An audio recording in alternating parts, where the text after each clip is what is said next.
All right, thank you everyone for joining and taking the time to join GAA and WBCSD for this session on quantifying and tackling on-farm food loss. My name is Melanie Levine, and I'm an associate with the Global Agribusiness Alliance based in the Singapore office of WBCSD. We appreciate you taking the time to learn about quantifying food loss today. A few administrative items to share with the group before we start the session. As you know, the session is being recorded, and the recording and slide deck accompanying the session will be emailed out after the session. And please keep yourselves on mute for the duration of the session. However, we welcome you to submit questions or comments via the chat function as demonstrated on this slide and as a part of your Zoom offerings in the management panel. A friendly reminder for all WBCSD sessions, we will not be discussing anything competitively sensitive during this webinar, including pricing, costs, bid strategies, future capacity additions or reductions, customers, or output decisions. And we have a fantastic slate of presenters and rich content to share with you all today. Joining me to provide introductory remarks will be Vanessa Mayer from OLAM, who also serves as the steering committee member of GAA, managing the food loss and resource efficiency stream.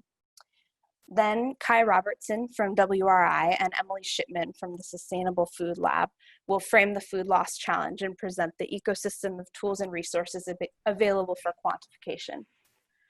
Finally, we are so pleased to welcome Lee Prescott from WWF US, Daniela Malin from the Cool Farm Alliance, and Alexi Ernstoff from WBCSD member Quantis, who are joining us to offer a deeper dive into tools that can be used to quantify and analyze on-farm food loss.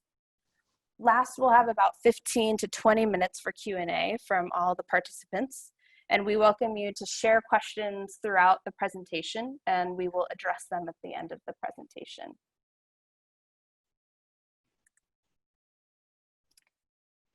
So just to review the objectives for today's session, we aim to share the challenge and urgency of tackling farm-level food loss. We will frame the resources available to quantify and analyze food loss. We will also highlight a few tools developed to support this quantification and analysis. And lastly, offer an opportunity for participants to answer or to ask questions. So the Global Agribusiness Alliance is hosting this session today, and a little bit of background on the GAA. We serve as the global platform for upstream agribusinesses operating closest to farm gate. And the GAA is embedded within WBCSD, but open to non-WBCSD members. And through fostering collective action, peer learning around best practice, and opportunities for members to input into relevant guiding policy frameworks, GAA aims to improve members' individual sustainability performance and also make an additional contribution to the SDGs. GAA offers members the opportunity to engage with a diverse set of NGOs and research institutions globally, including those organizations represented today during our session. And WBCSD's Food Loss and Waste Working Group was initially a whole of value chain effort and is now separated into two more focused work streams, one driven by GAA to tackle food loss on the production end of the agricultural supply chain, and the other managed by the Fresh Project to look at retail and consumer waste. So this webinar hosted by GAA will address the on-farm or post-harvest end of the supply chain.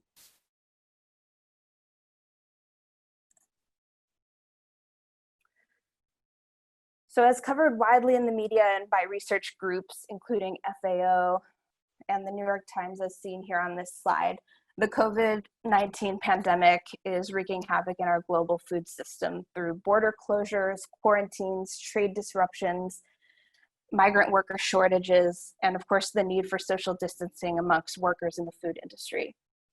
And on-farm and post-harvest food loss is becoming more crucial to address, especially on part of the private sector with urgency.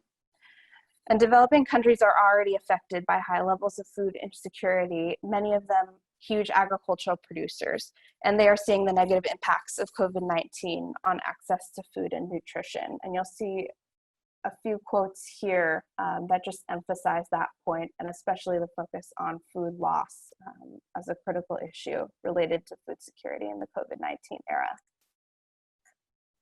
I also wanted to share with this group the results of a survey that was conducted during a webinar last week with WVCSC members operating in the global food system around the risks that they've identified as a result of COVID-19. And you'll see that food security and food waste came to the forefront and are viewed as significant from a business perspective.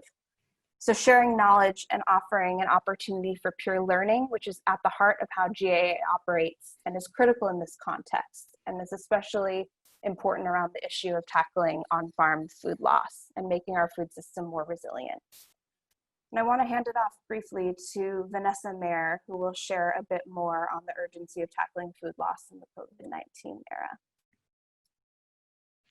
Hi all. So yes, thank you very much, Melanie. So if you see on the graph just presented to you now, those sort of colors are showing the actually the maturity stages of harvest across the Bangladeshi and Indian regions, and that was very much released at the very beginning of the COVID crisis to show how we could actually prepare an early response and engage governments on trying to make sure that social distancing measures were not impacting harvesting times at those critical harvesting times. So I think it's quite important to note that yes, we're trying to prevent a food security crisis. COVID is certainly testing food system and supply chains across the world. The good news is that the cereal stocks are twice as high as they were during the 27-28 global food crisis. And although some farmers are deprived of markets at the moment because of those measures that are sort of imposed by governments, but also some governments have decided to control exports and impose ban, the reality is actually that conversations have happened to mitigate those impacts. And in 2008, in comparison, we had 33 countries that declared export controls, which actually caused most of the 116% rise in food prices, according to the World Bank. But this time we only have 19 states so far that have limited export, and those 2008 control affected almost 19% of world traded calories. But this year so far it's only affected 5%. So I remain optimistic. We still need to ensure that COVID will not impact critical production times such as planting and harvesting, but it's also sort of shedding a light on the importance of not reducing food loss and waste, but preventing loss from happening, because if entire harvests are just simply not harvested, we will see consequences of that, not just in terms of food security, but post-harvest loss, and that would be sort of sad. So I'll leave it there. This is just to introduce what we'll be talking about in more details today, in terms of the tools that will allow us to, even in normal times or COVID times, reduce post-harvest loss and have better information and data to inform our interventions on the ground as well. Thank you. Thanks so much, Vanessa. And next we'll move into framing the food loss challenge and the landscape of tools and resources that exist to quantify and analyze food loss. So I'll hand it off to Kai, who will present this. Hello, thank you, Melanie. Good morning, good evening, wherever folks are in their day. I am the lead advisor for the Food Loss and Waste Protocol, representing the World Resources Institute. Let me just do a quick check, and Melanie, presuming you can hear me fine? Can hear you fine, Kai. Perfect. Wonderful. So I'll give some framing of this issue, as Melanie mentioned. First, on the next slide, you'll see quick overview about WRI. The World Resources Institute, for those of you who aren't familiar with us, is an environmental research organization, globally oriented, focused on turning big ideas into action at the nexus of the environment, linked to economic opportunity and human well-being. And WRI has been doing a lot of work on not just food systems for many years through its World Resources Report and focus on how do we create a sustainable food future, but also has dived deeply into the topic of food loss and waste for almost a decade now, actually, starting back in 2011 with a key working paper. Now, WRI serves as Secretariat for the Food Loss and Waste Protocol, which is this multi-stakeholder partnership with WBCSD, CGF, UN Environment Program, RAP, FAO, and others, that has developed the Global Food Loss and Waste Accounting and Reporting Standard. And that standard is something I'll talk about shortly in a bit more detail. And WRI is also Secretariat of Champions 12.3, which some of you on the phone may have heard of.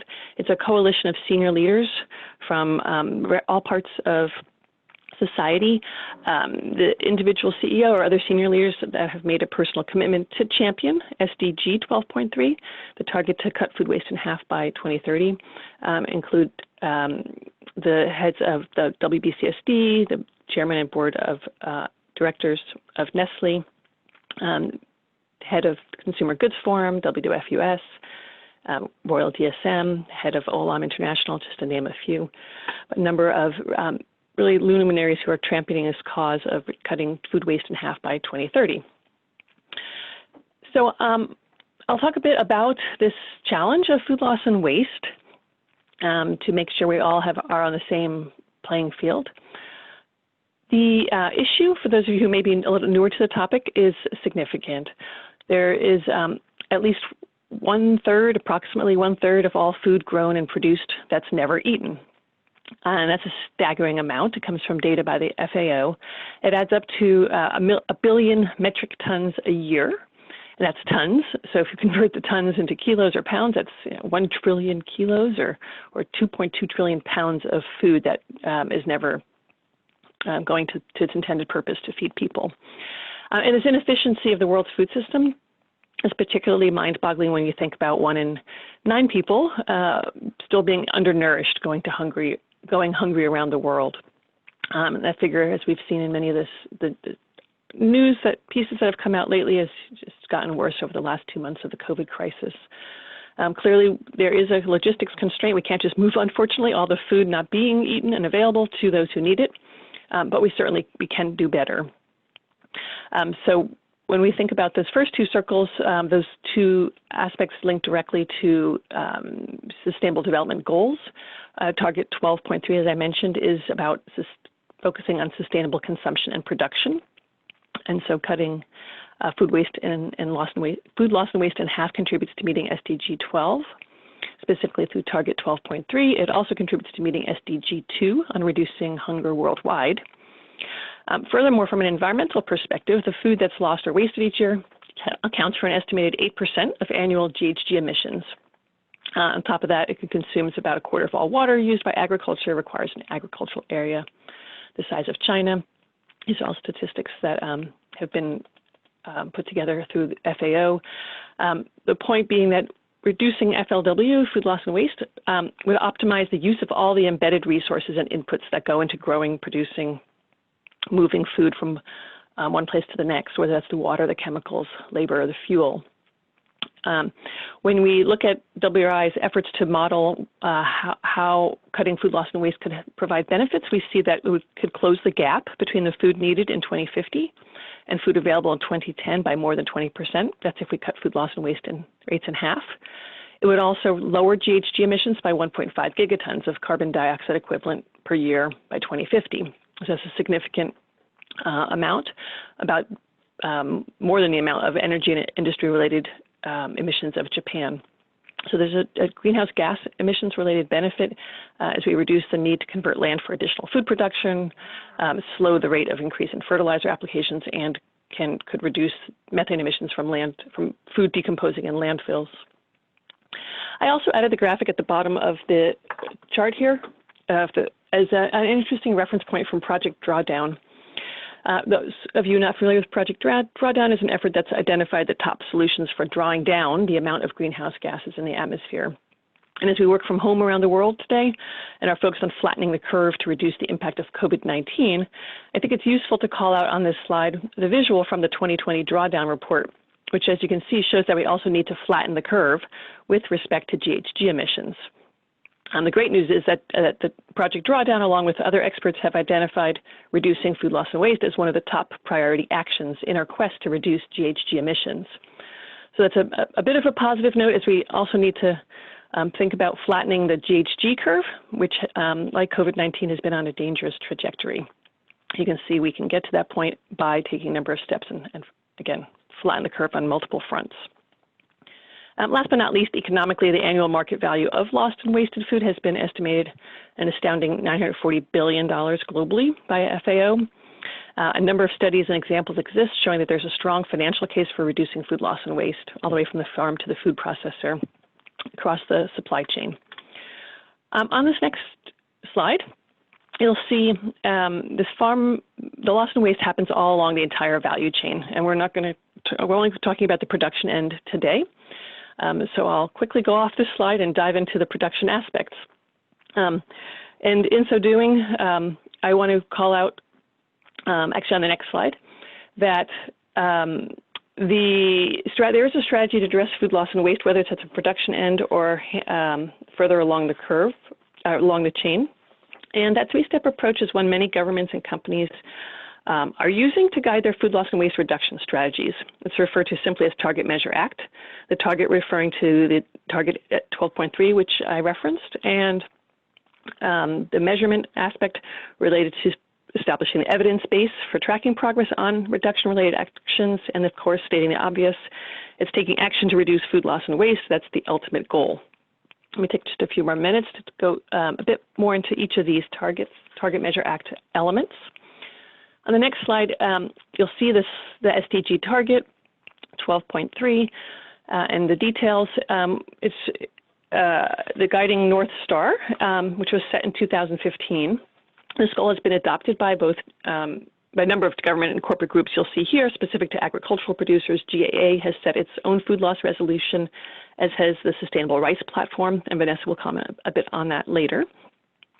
There's a useful document that you see on the bottom left that was created by Champions 12.3 to provide guidance on interpreting SDG 12.3, since the target didn't initially define what was meant by food loss or waste. And I'm not going to go into the details, but the upshot is that the scope of the target has been defined to exclude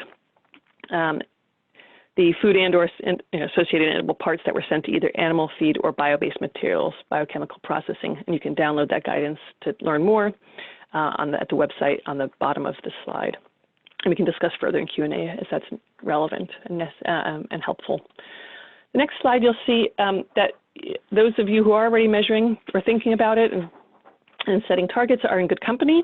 I'm not going to go into this slide. The point of it is that there are a lot of logos on this slide because there are lots of companies and others focused on setting targets and measuring, which is good news. It's a growing trend around the world. A little bit more on measurement and why it matters. In the next slide, you'll see there are multiple benefits from doing so. You can understand the size of the prize. Measurement enables you to also figure out where to prioritize your hotspots and your investments, because you can't focus on everything. Where do you get the best ROI? You can figure that out through measuring quantities and your hotspots across the company. In order to track progress against a goal, measurement enables you to set a baseline, and then also it's all helpful to benchmark yourself against others to look at what best in class looks like. An important tip that we've learned about measurement is that what ultimately matters is getting a decent enough figure. It doesn't have to be perfect or super precise, especially when you're getting started. So for those who worry about accuracy, yes, accuracy matters when tracking progress, but you can also get a decent enough baseline to start with and then to make it more accurate over time and reset the baseline if it's necessary. At the end of the day, what matters is ultimately action. This slide shows you the contents from a report called the Global Action Agenda.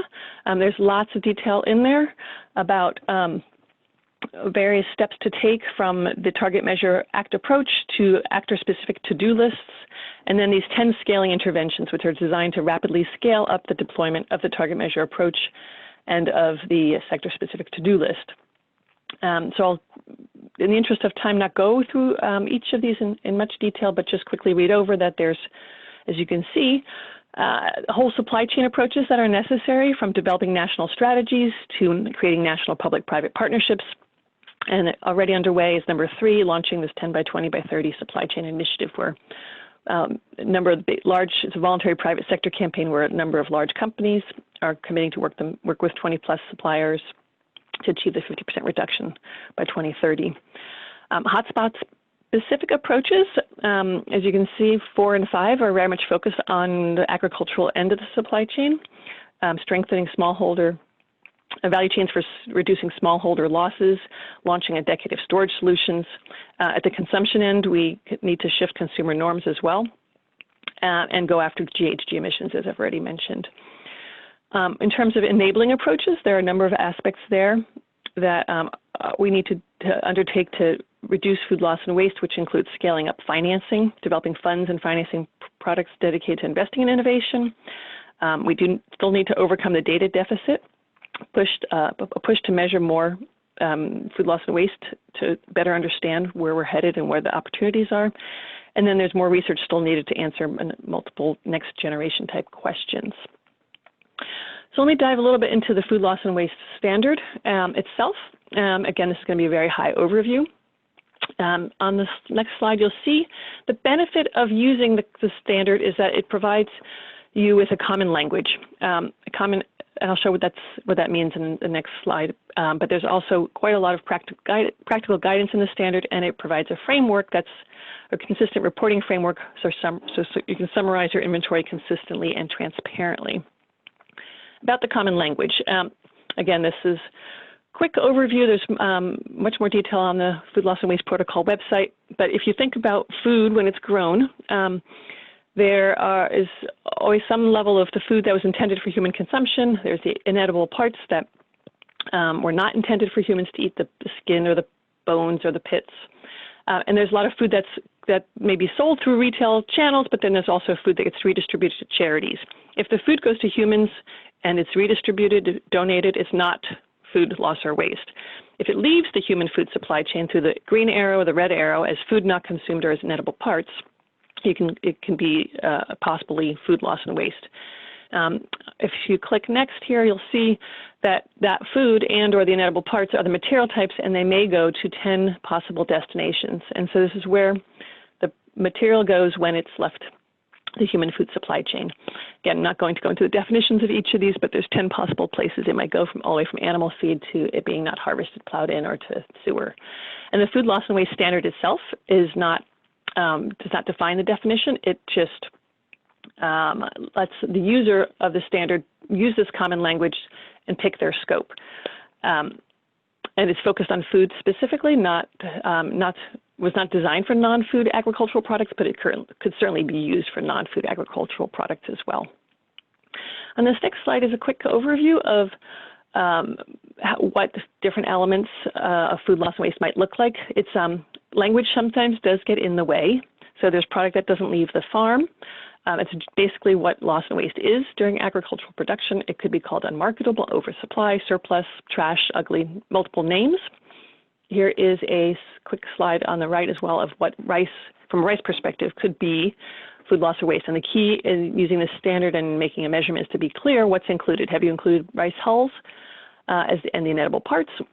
Have you also perhaps included the straw and stalks or stems, which are plant material, not part of the food, but an important plant material? And is the product, was it damaged or was it excess product? Those are all important issues to think about as you're measuring the amount of food loss and waste during agricultural production. About 1 minute left. Thanks, Melanie. Yep.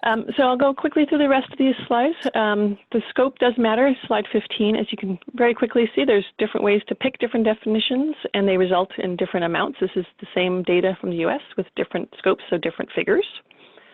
Slide 16 as well, you can see There are green, this is an example of, hard to see a bit low resolution, but we can include a better version in the slides we share with you later, that there is material that is going to human consumption, whether it's through retail or redistributed, but the yellow bar is what is going to animal feed. That is not considered food waste by many cases, many organizations around the world, and the red is what would be the food waste, and that's the one you want to reduce. But it could come from any number of sources. That's product coming off the farm, retail depot rejects, storage or delivery losses, or just unharvested and left in the field. There's 10 steps that we cover in the guidance with lots of details behind them. If you click through, you'll see on the top right side, you can see there's a webinar. If we click, we'll see there's a webinar link to in the Food Loss and Waste Protocol website to get way more details on each of these steps. If we click again, you'll see that the steps that Emily is going to talk about in the Sustainable Food Lab align with these steps in the standard as well. Also, guidance in the standard on the next slide is about quantification methods. I'll skip quickly past that because you can read more in the standard, and same with slide 19, the next one. 19 on my page, so a different number in yours, but there's a lot of case studies. There's more guidance to overcoming resistance to measurement, and a source of lots of material you can see on the slide and elsewhere by going to www.flwprotocol.org. So to transition over to the next section of our presentation, I'm looking for pardon me.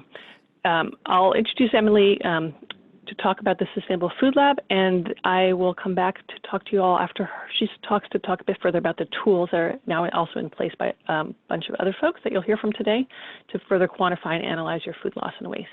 Over to you, Emily.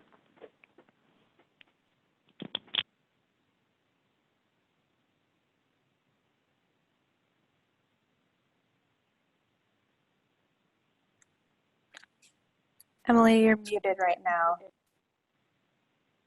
Thank you. Thanks, Kai. That was great. I'm Emily Shipman from the Sustainable Food Lab. And Melanie, we can move to the next slide. So according to the Post-Harvest Education Foundation, there are an estimated 500 million small farmers producing 80% of our food in the world, and 40% of that is lost during harvest. So this is a huge opportunity, it's been outlined previously, but the smallholder opportunity is great as well. And the opportunity is not only to increase bottom lines, but also to deliver on critical and often difficult to achieve sustainability commitments. But smallholder systems, we know, can be complex. So measurement is a challenge. It's much more difficult in smallholder systems. And this is likely why this is really the frontier of our understanding and action when it comes to food loss and waste. Companies don't always have great visibility into smallholder systems. Farms can be hard to reach. Excuse me. Farmers often don't keep records and often may not be literate. Data collection can be a lot more hands-on and resource intensive in these supply chains. Next slide.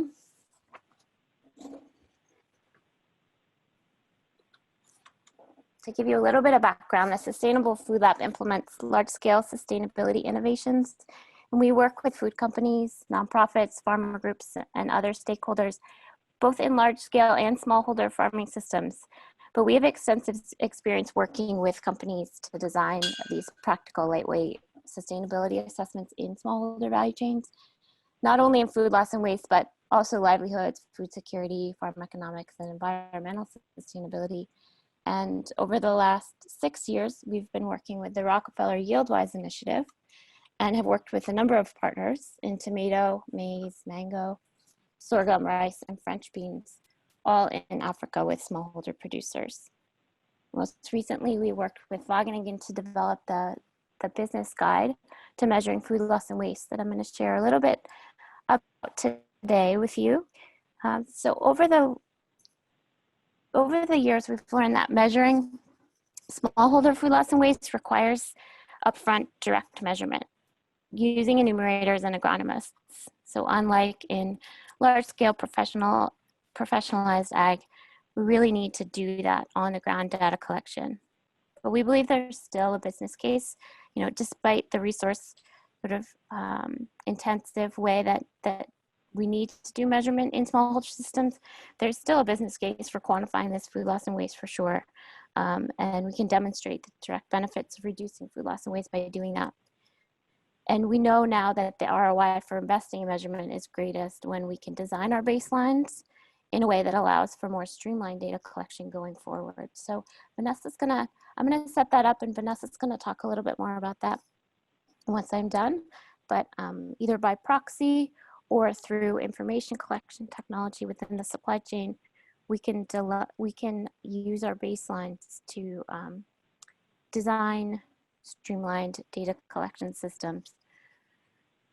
So in this guide that we have an approach for doing that upfront baseline, the direct measurement in these smallholder supply chains. And we think it's a practical and it's a relatively lightweight approach for building a foundation of knowledge that we can use to design the streamlined data collection systems. So as Kai mentioned, this guide is designed to complement the food loss and waste standard, and it's focused solely on smallholder supply chains, and it provides a framework for action for businesses to use. It provides detailed instruction from the farm to first tier processing, and it builds on the food loss and waste standard. It's a practical way to quantify food loss and waste at the downstream level, and then companies can use that to implement can aggregate their data and report on food loss and waste consistent with the standard. Next slide, please. Business action to measuring food loss and waste has 7 steps. You can see those here. I'm going to walk through the first 3 steps with you and then just touch on the last 4 steps. But really today we want to look at prioritizing where to focus your efforts, designing your measurement approach, and gathering and analyzing the data. Next slide. So how do we decide where to start? That was a big question that came up a lot as we were kicking off this work, interviewing, I think, up to 40 companies about where their priorities were. That was the biggest question we had. How do we decide what ingredient to look at first? And ideally, we're working on crops that meet several of the criteria you see here, which I can talk a little bit more about, but you clearly want to look for a crop where there's commercial interest in reducing food loss and waste, because the ingredient could be significant either in terms of volume, spend, or even reputation. So if it's, if you have a local brand that's important to your reputation, looking at reducing food loss and waste there for license to operate, perhaps. You also would want to look at an ingredient that is resource or labor intensive and therefore a sustainability risk. So intensive in terms of water use or inputs. Also looking at ingredients that are sourced from regions that have high poverty or high food insecurity. We want to try to look at food security crops and staple crops, of course, as well. And then ingredients that are important cash crops for producers. So there's a means to improving livelihoods through increased production and sales. Rice is a great example of where there are huge opportunities in terms of sustainability. It meets a lot of these criteria, and Vanessa will chat a little bit more about that later. There are a few tools that exist out there now to aid in this decision making, and we're talking about a few of them today. Through the work that we've done with Wageningen and YieldWise, we developed a hotspot analysis, or Wageningen developed a hotspot analysis that can be found on our website, which is sustainablefood.org/initiatives, food loss and waste, and we'll share that afterward in the slides. There's also the food loss and waste value calculator. WRI has developed an Excel sheet that is a prioritization tool.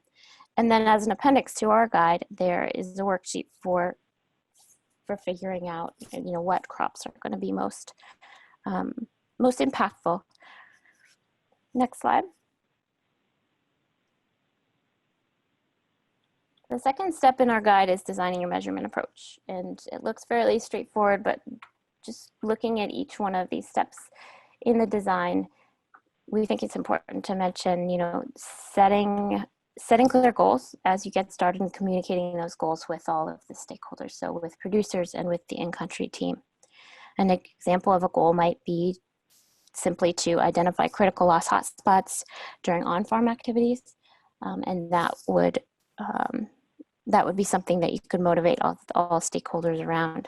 The second step would be to establish a scope. And so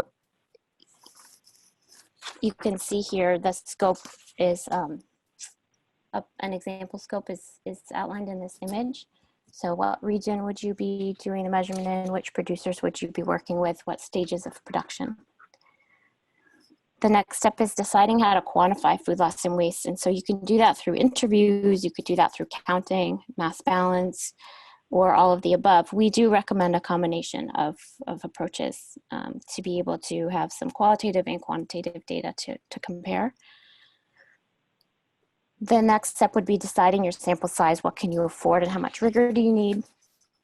And then lastly, an important step is designing a workshop to test this design, test your measurement approach with local stakeholders and producers, and make sure that assumptions are correct and the approach is going to work on the ground.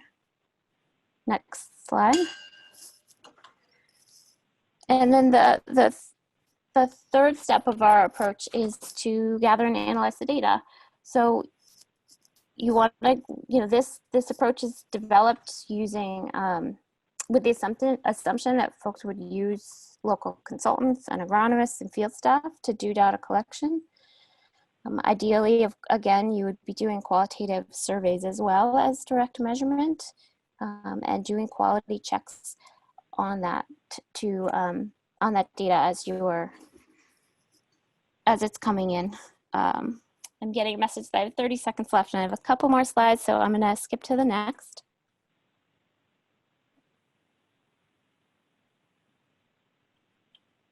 So as I said, there are 7 steps in our guide. I went through 3, the remaining 4 are important, and just quickly, the 4th step is to socialize the findings. The 5th step is to use data to inform food loss and waste reduction strategies. Unfortunately, quite often that doesn't happen. And then the 6th step is to track the impact and integrate food loss and waste data collection into supply chain ICT, which I spoke to earlier. And the 7th step is partnering to reduce loss. Next slide, please. I'm gonna introduce Vanessa to chat a little bit about the work that we did together in Olam, in Nigeria with Olam in rice. Thank you, Emily. Yes, so essentially in rice Nigeria, Olam has an outgrowers network of 22,000 smallholder rice farmer.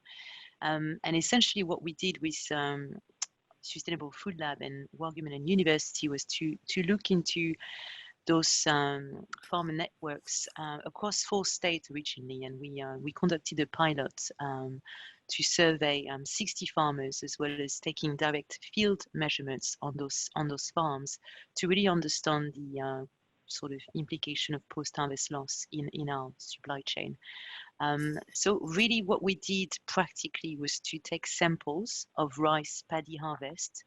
3 were taken on each farm, and the load was tracked from the point of harvest to the Olam warehouse, with loss measured at each activity stage. So the process is simple. You take the weight of each load before and after each activity stage, and the moisture content was tracked as well. We realized in hindsight that we didn't really need to track the moisture content across every activity stage. We could take the moisture content at the point of harvest, and then maybe another time at the point of bagging the rice, and the difference would have been taken out to make sure that we were only kept with actual physical loss. And in parallel to direct measurements, farmers were surveyed to really better understand their own perception of loss. And interestingly, when we compared results from direct field measurements with self-reported figures, farmers were found to underestimate loss by 78%. So this is interesting in a way because it highlights the critical need for measurements in smallholder context. And even if the surveying process isn't really yielding accurate results in terms of estimating loss, it's a really important step to understand the context and challenges around smallholder farmer loss, and also a good way to sensitize farmers on the issue that matters really to them, which is in terms of generated income from the production outputs. So in the case of Olam Rice Nigeria pilot, we found 35% loss that was measured as part of the direct field measurements in the initial on-farm stages, harvesting and handling. And that translates directly in terms of farmer income by $520 per hectare of lost income for farmers. So it's kind of critical to sensitize farmers on that sort of economic value, really. Kai talked about the GHG emission reduction potential going after post-harvest loss, but it also has a lot of value in terms of farmer livelihood, which we can't really undermine. The other thing that I was really wanting to mention, so the business guide to us is a very important approach to start your ground truthing in your supply chain operations. It's really giving you the initial insights that you need to understand whether you have a loss problem or not. It's possible that some supply chains will experience a very, very minimal level of loss, and maybe that's not required to plan a full intervention or to have a much more scalable approach to looking at loss in more detail. But the work that we have started on with SRP, the Sustainable Rice Platform Standard, is to look at sort of, I would say, smallholder farmer loss in rice value chain, but on a much more scalable approach. So SRP is a coalition of 100 plus members, institutional members across the rice value chain, and its mission is to promote resource use efficiency and climate change resilience in rice systems. So we want to have a scalable approach, and something that the business guide is not really touching upon yet, and I'm sure there'll be further thinking on developing that, is the practice-based approach. We need to really take into consideration practices or diversity of practices in the context of smallholder farming, because we have farmers that are farming on less than 2 hectares that will have a very different way of operating, a different access to input and labor and transportation. So looking at the diversity of practices through a practice-based approach is what Olam and SRP will be looking into in the future months. So I'll leave it there, really, and if we have time for questions, I'll answer any questions afterwards. Thanks so much, Vanessa. And now moving into the next part of our presentation around specific tools and resources for quantification. Kai will start us off by just mapping these out against the different, their different uses and stages in tackling this issue. Thanks, Melanie. We thought, since we're presenting a number of tools to you, that it would be useful to do a quick compare and contrast table to give you a sense for how these different tools are really helpful all fit together. So what you see here across the top is a version of the steps that Emily laid out for quantification and analysis of crop not sold on or near farm. And the different tools hit on different stages. As importantly, they address different target audiences. And I'll compare them in just a second. Where they are all, while they all differ slightly, they because they were designed for different audiences, they do all build on the common language used in the Food Loss and Waste Accounting and Reporting Standard. They are all free for farmers to use. And each of the organizations developing the tools consulted with multiple stakeholders and also reached out to different companies for pilot testing. So there's been a lot of effort to try to work where possible to make it easier for users to measure on-farm losses and then take that data and analyze it to understand what the impacts are, as Vanessa and others have said already today. The first two tools you see listed here were primarily developed to help farmers quantify and gather data on the amount of food loss and waste and the causes. You'll hear from Lee from World Wildlife Fund, who will present her work developing the first tool for the SISC, the Stewardship Index for Specialty Crops. As the name implies, that tool was designed for growers of specialty crops in the United States, and it covers on-farm losses, whether it's in-field or through to storage, wherever it's relevant, and is an on-farm activity. The second tool you see here was designed by RAP. RAP has been working on food loss and waste for decades, highly respected organization. They're not on the webinar today, but you can easily go to their website and download the guide online. It was just published in March, not the greatest timing, right, as COVID started, closing down the different economies. But the guidance is available to use. It's brief, practical, and aimed at those growers who want a methodology they can just pick up and use, and is relevant to fruit and vegetable crops, including potatoes. There's a field record sheet that can be used in the field to directly record sample measurements and then automatically calculate an overall waste rate. And this guidance forms part of the United Kingdom's Food Waste Reduction Roadmap. While both these tools were created for a particular country context, they could also be relevant for growers in other countries. On the third and fourth tools, those are mostly focused on helping companies and others analyze the data gathered on food loss. So as you see by the orange boxes, the data that's gathered through the first and second tool could be used then by companies as inputs when you're using the Cool Farm tool or the food loss and waste value calculator to analyze the impact and opportunities related to addressing farm level losses. The way in which the third and fourth tool differ is that the Cool Farm tool is only focused on the environmental impacts. That's its remit in general, whereas the food loss and waste value calculator is focused on converting the amount of food loss and waste into environmental as well as nutritional impacts of the food that's lost. It's a more narrow scope though in terms of the crops it covers.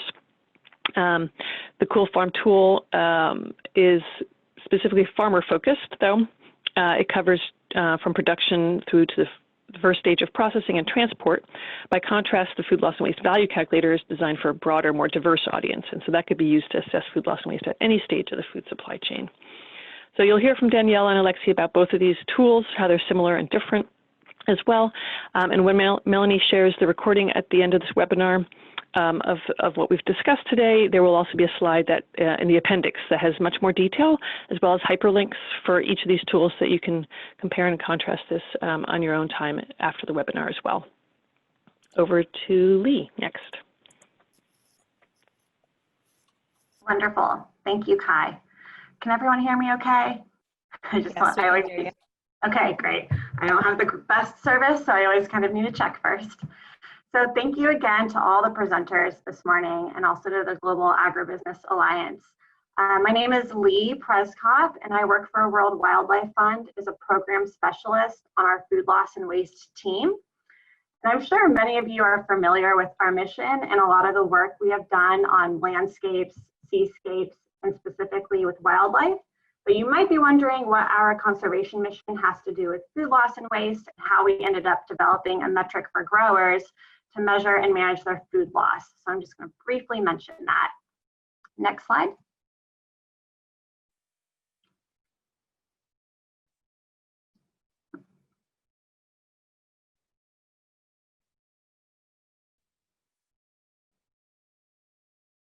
Thank you. So one of our 6 primary focuses at WWF is food. And our mission as a food team is to drive sustainable food systems that can serve nature and feed humanity. So to achieve our mission, WWF's food team fell into 3 pillars that you can see here: sustainable production, sustainable consumption, and food loss and waste. And when we examine biodiversity loss on the planet, the vast majority is a result of farming and food production expansion. In fact, it's about 70% of the cause of biodiversity loss. So we took it upon ourselves as a food loss and waste team to focus on measurement, management, and prevention as 3 ways to freeze the footprint of food in order to halt ecosystem and that biodiversity loss.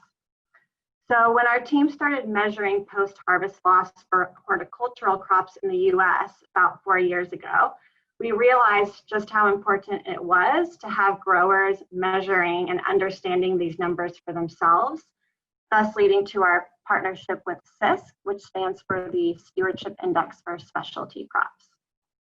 Next slide. Great.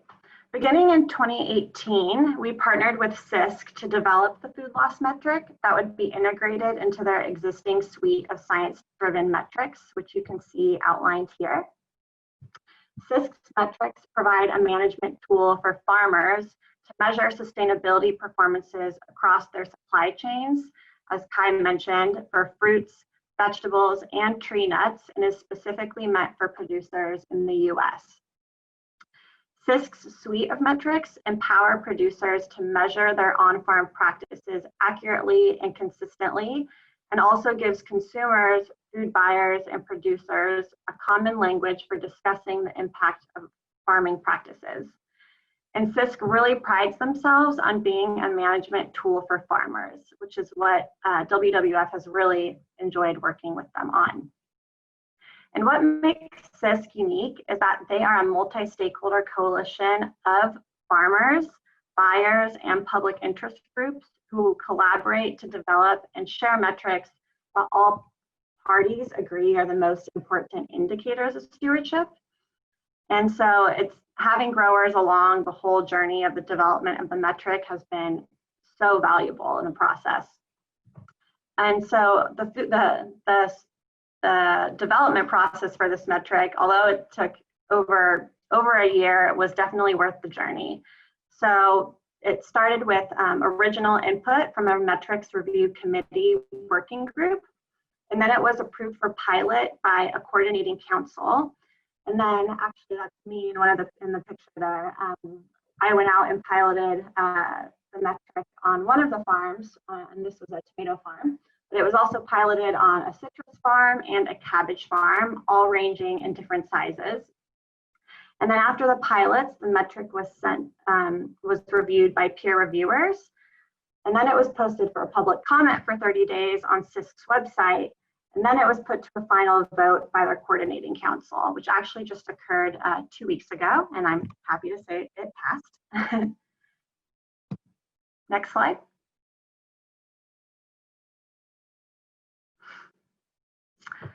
So the food loss metric measures loss within each supply chain link under a single grower's operation.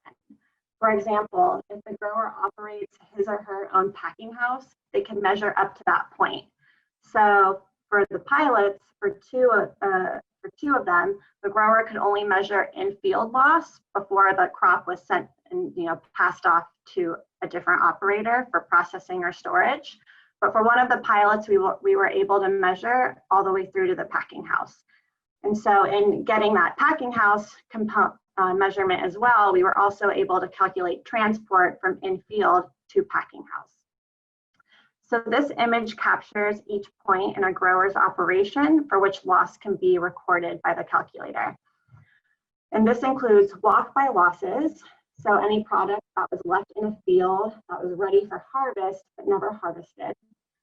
And then also in-field loss, transport loss, packing house and processing losses, storage loss, crop that is rejected by buyers and returned to the farmer, and lastly, moisture content loss. So the moisture content was the final component added to the calculator, and actually Kai helped me to integrate the moisture content calculator into the SISC metric. And by calculating the change in moisture content, it's possible to calculate the true product loss, excluding that change in moisture content.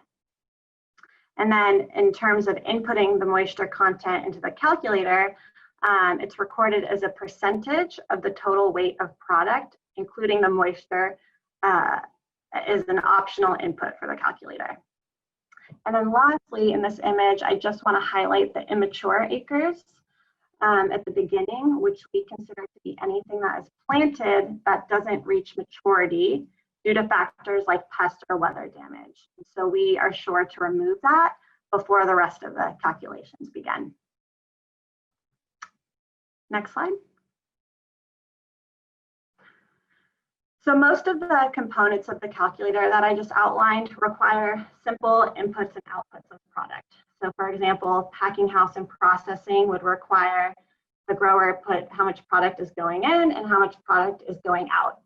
But the infield piece is a little more unique and definitely sets this calculator apart from many of the other tools. So I'm going to talk a bit more about that.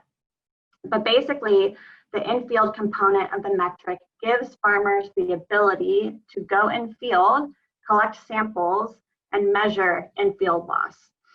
And the reason we did this was because WWF, as I mentioned, for the past few years, has been measuring post-harvest loss for horticultural crops. And we always noticed that what we found in field was often much higher than growers' estimates. So with the whole governance structure of CISC agreeing with us that this was the most accurate way to get this data point, we went ahead and integrated a measurement component for gathering in-field loss data. You can go to the next slide. Great.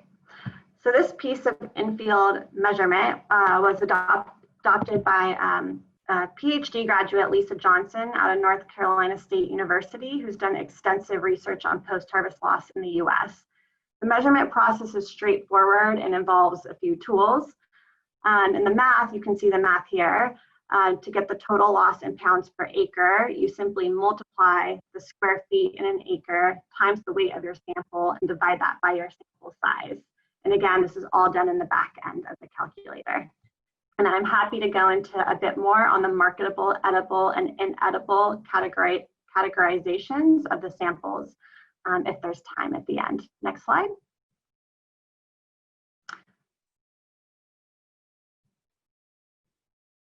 Oh, sorry. Yep, there we go.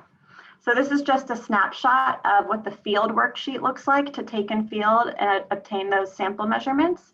And then the bottom snapshot is the final metric dashboard where you would see your total loss excluding moisture content, and your total loss including moisture content. Next slide. I'm just going to quickly show the qualitative inputs that the calculator asks for. Again, aligning and being consistent with the food loss and waste accounting and reporting standard, our destinations for loss, and I actually might have skipped a slide, or else mine are out of order. You can go ahead to the next slide. Sorry, Melanie.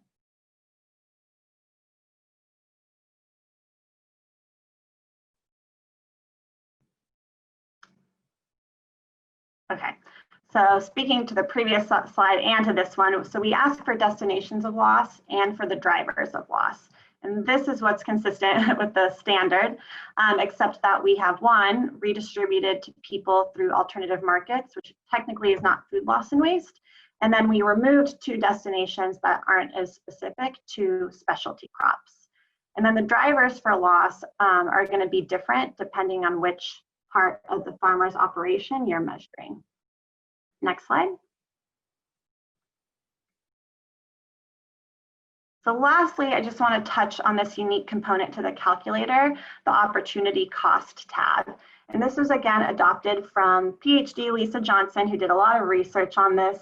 And basically the purpose of this tab is to give growers an idea of whether it's economically feasible to return to the field and harvest surplus under the 4 different harvest and recovery scenarios you see listed here.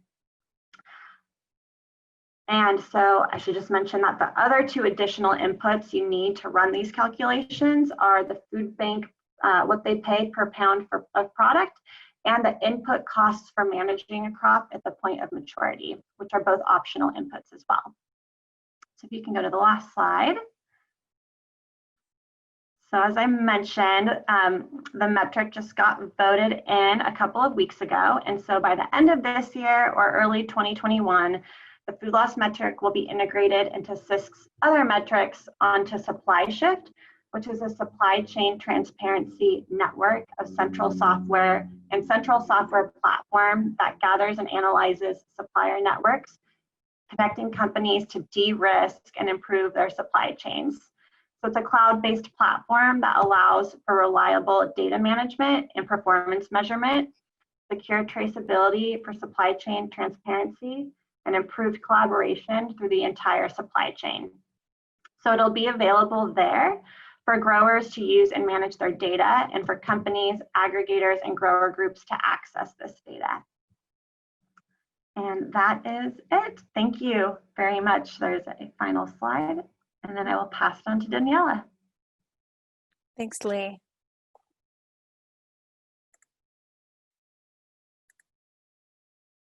Hi, everyone. Daniela here. Thanks to all the previous presenters. It's been a really great webinar. I think we're running a little late on time, so I'll try to go really quickly, but just to say that the Cool Farm tool has a new food loss and waste module. You'll see as I go through this presentation a lot of resonances with the Stewardship Index tool and with the food loss and waste accounting and reporting standard, which it's based on. In setting forth, I just want to mention also that the funding for this came from the Rockefeller Foundation, and it was in collaboration with the Sustainable Food Lab YieldWise project with Olam. And that when we designed this metric, it was really with a lot of guidance and input. And particularly, I wanted to thank Will McManus at RAP, who we worked very closely with, Kai, and also Craig Simmons from Anthesis. So the Cool Farm, I'm just going to say 2 or 3 things about the Cool Farm Alliance and the Cool Farm tool in order to help understand what the opportunities are for scaling the measurement and the sort of awareness raising and the management of food loss and waste through the Cool Farm Alliance and Cool Farm Tool platform, because I think the opportunity there is vast, and it would be great to really take full advantage. So the Cool Farm Alliance was initiated in order to scale sustainability, in particular greenhouse gas mitigation, so climate change mitigation through agriculture. So to enable millions of growers around the world to make more informed on-farm decisions that reduce their environmental impact. I think it's already clear from that the role that a food loss and waste metric might have in this context. And just to add, the vision then is a global food system that builds soil carbon, helps to mitigate climate change, and restores ecological balance. You can go next slide, just to further kind of set the context. The Cool Farm tool is free for any farmer anywhere. When it comes to managing data that is governed by the commercial licenses, which is the members. So the members of the Cool Farm Alliance make that possible, make the free tool possible.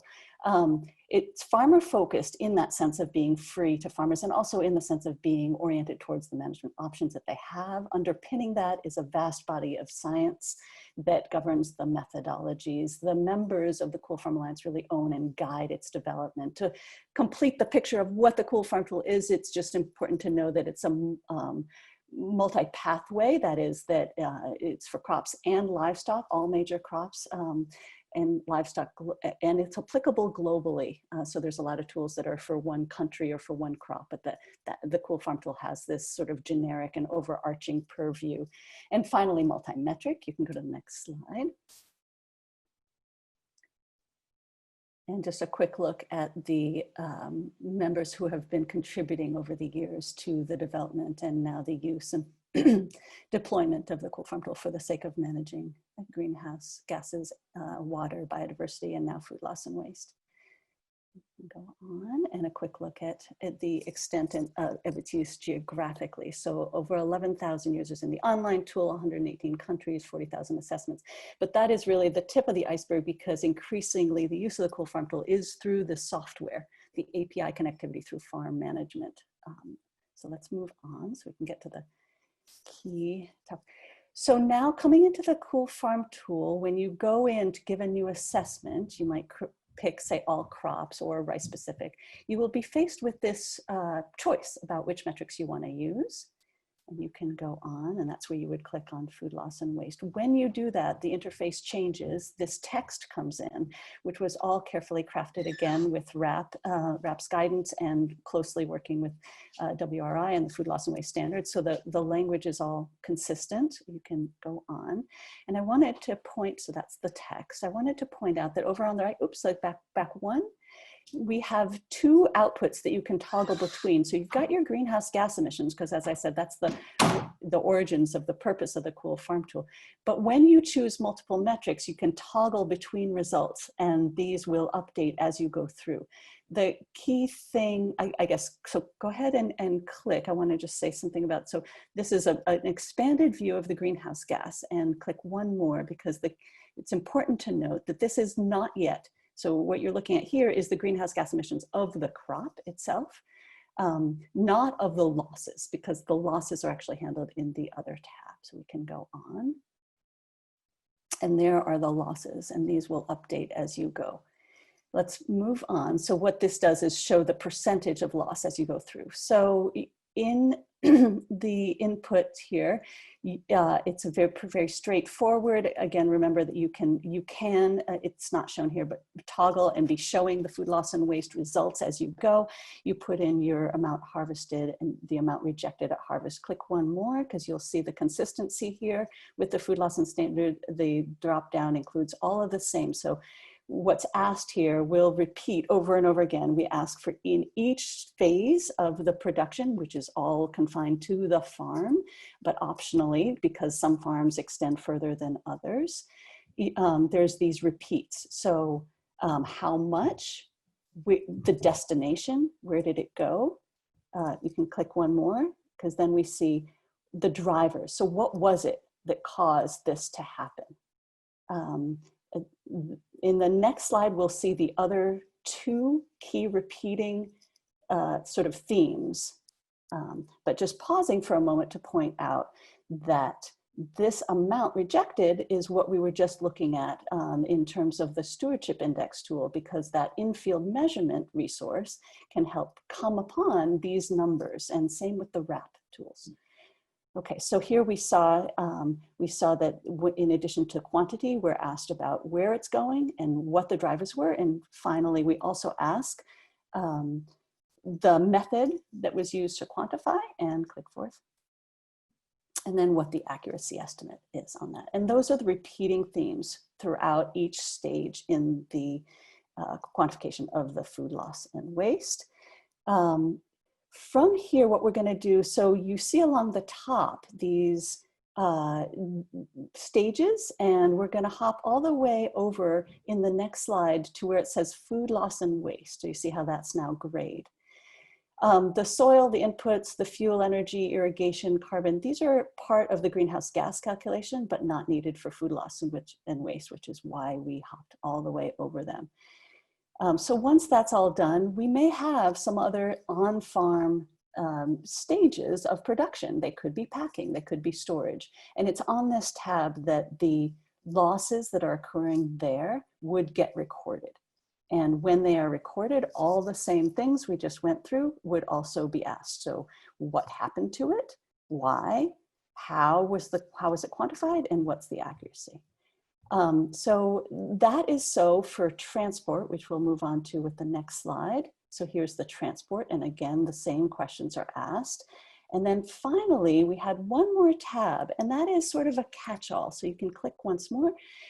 So this is losses as a result of returns, rejected, or any other reason. And the Cool Farm tool is flexibly designed so that when it comes to any of these last three categories, you can keep adding. So some farms have a lot of on-farm processing. Some have one, some have none.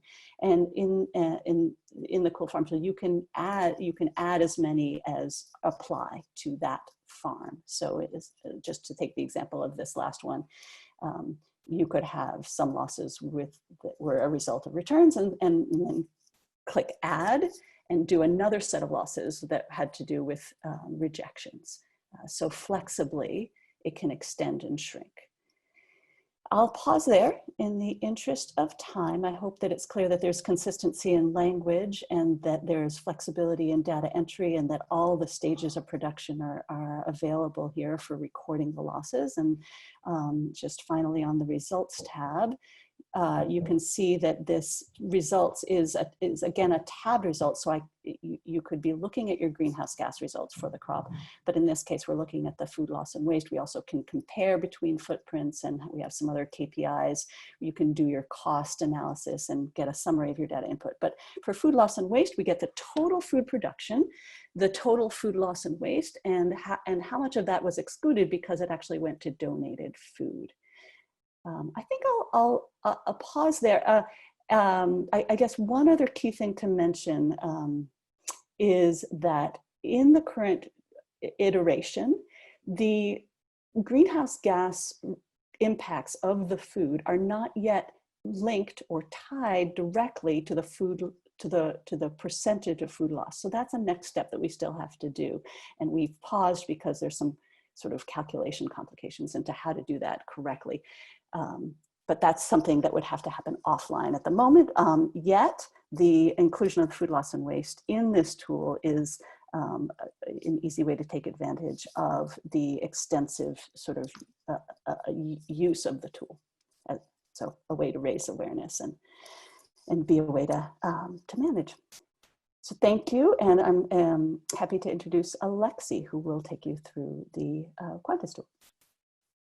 Thank you so much, Daniela. I'll just jump in right here in the interest of time. This project was sponsored by Fresh from WBCSD and also lots of support from Kai from WRI. So thank you very much to both WBCSD and WRI.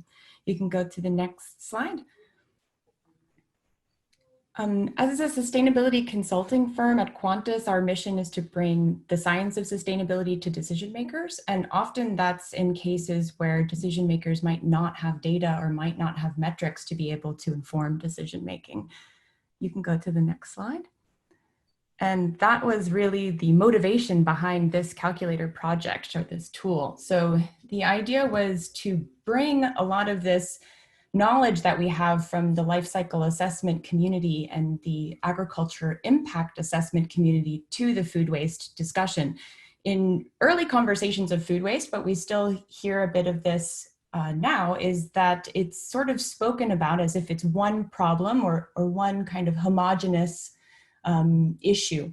And the message that we're trying to pull through by building on data from the agriculture impact modeling community is to really tie this idea that the agricultural impacts of different foods vary greatly, and as do the nutritional components or elements. So this is really the main message, let's say, that we're trying to put forward in the conversation with this tool, is that not all food is the same, and that we should be considering this when we make decisions about focusing on different types of food loss or waste interventions.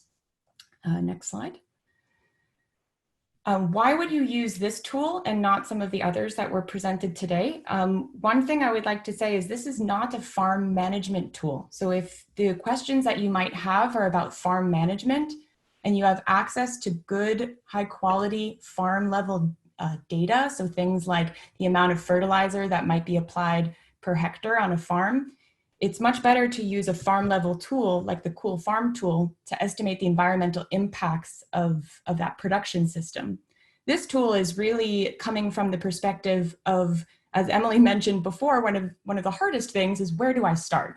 So this is coming from the perspective of, well, I don't have any data. I actually don't have access to farm level data. I'm a bit stuck in my progression, let's say, on this topic, and I want to make progress and understand the systems that we're dealing with. So that's the main, let's say, guide or motivation for this tool. Also to be able to prioritize. So if you have a lot of different types of products or foods across a multinational company or entity, and you have many different crops being produced in many different regions, this type of tool can help you prioritize among the different losses in these different supply chains in order to really focus on hotspots and material issues.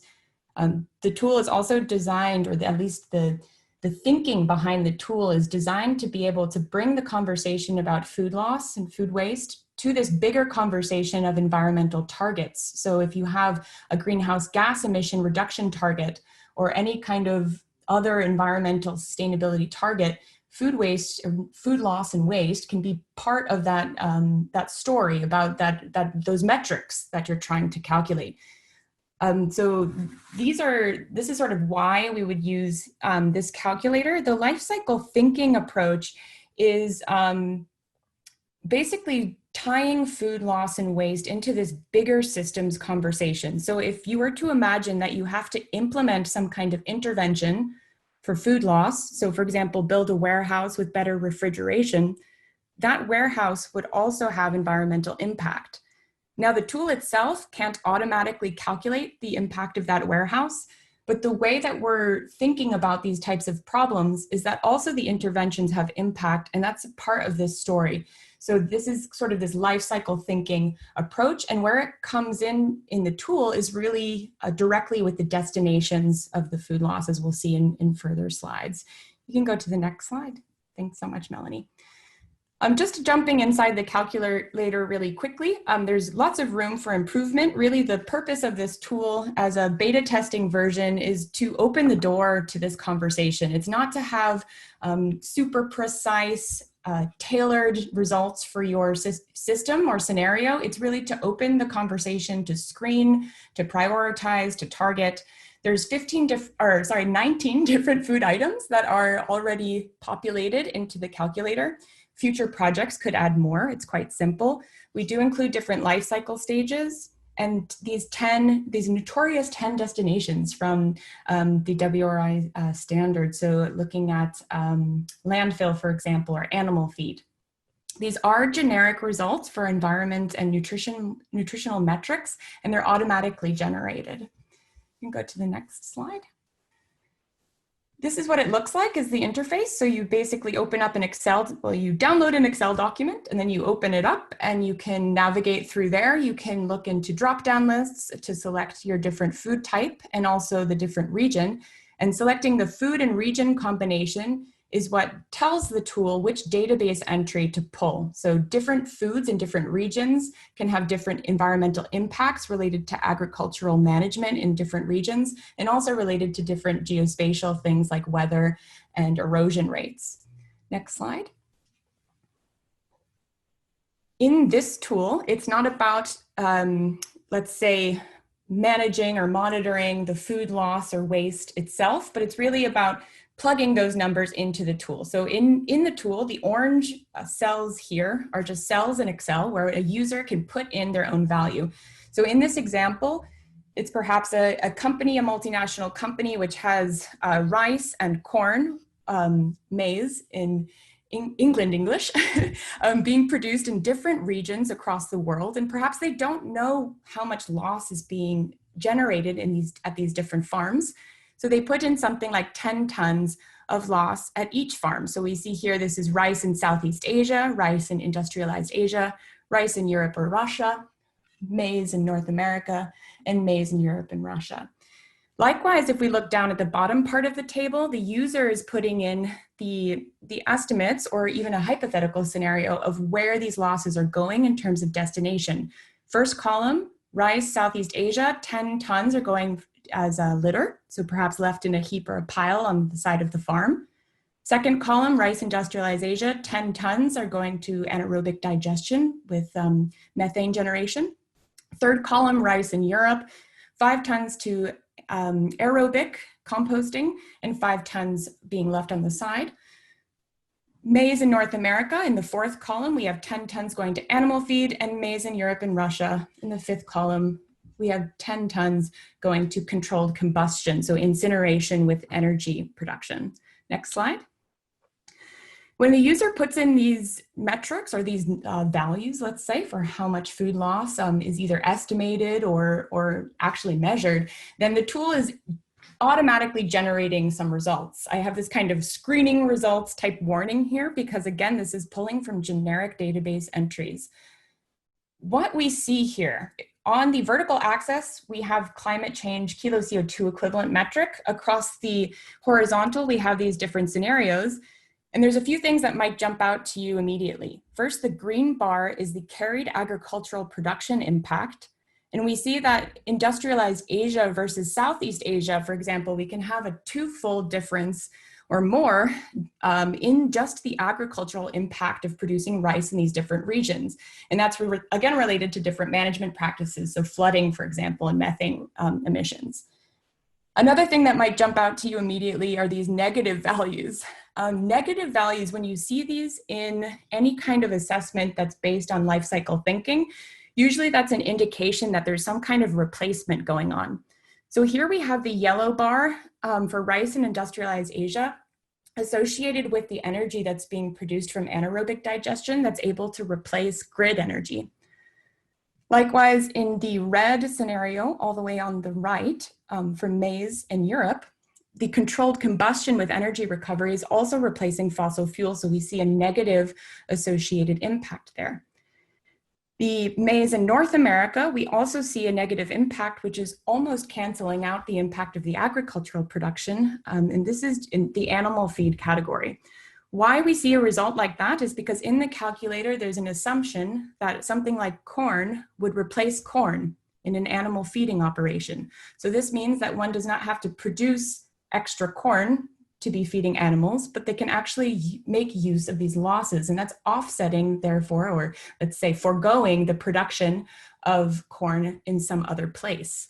So basically, you're able to substitute some kind of production in a different region or on a different farm. So this is just kind of a snapshot of the kind of results you can get from this tool. We also have other metrics, as mentioned earlier, such as nutritional metrics, which can be interesting for different types of decision making. And as mentioned as well, lots of room for improvement and places we can kind of take this conversation. Next slide.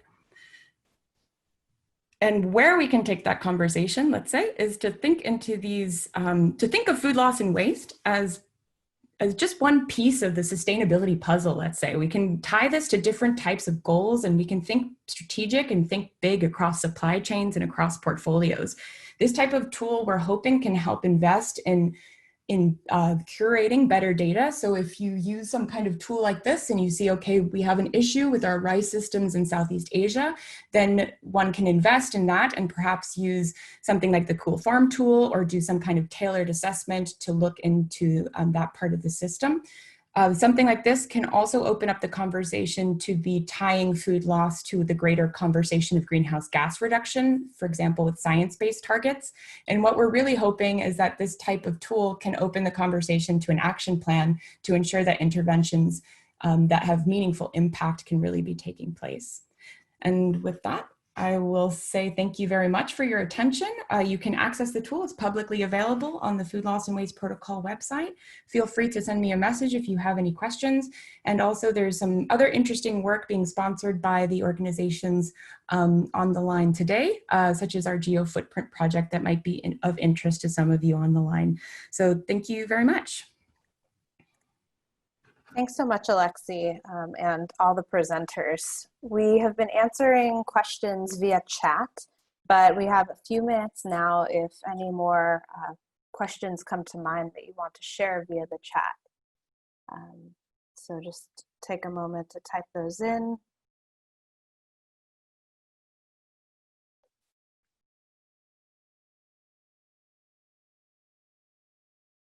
All right, well, you can feel free to follow up with any of the presenters or with me directly at my GAA and WBCSC email address listed here. Before we conclude, I wanted to share with the group that GAA will be hosting a second webinar on how to tackle post-harvest losses in smallholder value chain specifically, which will highlight challenges and opportunities and engage the group in discussion around how we can best implement change at scale by obtaining better field data, identifying hotspots of loss across production activity stages, and drive loss reduction measures with the highest potential. So we're finalizing the agenda for this now, and we'll be posting a registration page on the WBCSC website, and we'll also follow up with everyone who attended this webinar over email to make sure that you have the information for part 2 of this series. That webinar will be open to everyone. GAA is also hosting an open webinar focused on our agribusiness guide to respecting human rights on June 10th, which I encourage everyone to sign up for.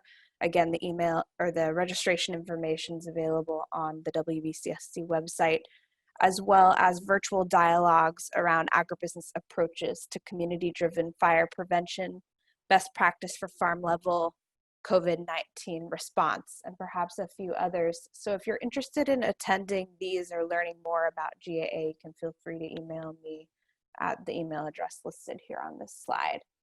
So again, on behalf of GAA and today's presenters, thank you so much for joining us, and we wish you all a wonderful week and hope to stay in touch and tackle food loss together.